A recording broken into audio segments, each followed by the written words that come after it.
Le gouvernement tourne le dos à la région et aux écoliers du Québec. C'est du moins ce que croit le député libéral Monsef Déragi. C'est malheureux, mais c'est la vérité. Malheureusement, toute la mobilisation citoyenne, la CAQ hier l'a annihilée. Ce dernier déplore qu'une pétition signée par près de 600 personnes et parrainée par Suzanne Blais, députée d'Abitibi-Ouest, ait échoué à convaincre le gouvernement d'en faire plus pour protéger les jeunes. Aujourd'hui, c'est la démonstration claire et nette que malheureusement, la CAQ refuse de sécuriser nos routes, refuse de donner suite à cette demande quand même importante. C'est une énorme mobilisation en Abitibi par rapport, suite au décès tragique, malheureusement, de Nathan. Contactée par téléphone aujourd'hui, la tante du petit Nathan à l'origine de la pétition est consternée.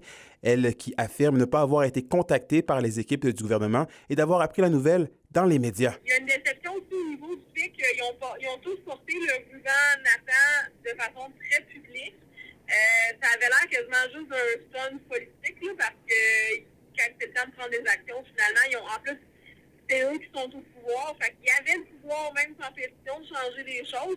Fait que finalement, ils ont juste porté le ruban et dit aux gens de faire attention. Ça s'est pas mal résumé à ça. Chez Groupe Autobus Maheu, la réponse à l'enjeu reste prudente. Eux qui désirent réellement faire la différence pour la sécurité de tous, mais qui avouent ne pas être en mesure d'accomplir cette tâche sans l'aide du gouvernement.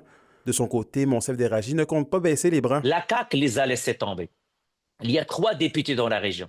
Malheureusement, je les vois.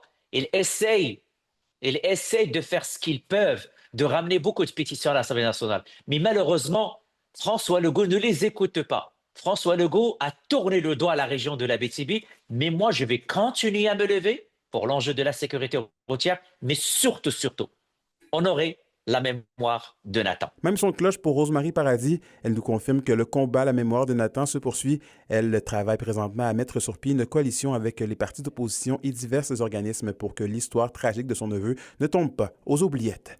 Anthony Dallaire pour RNC Nouvelles.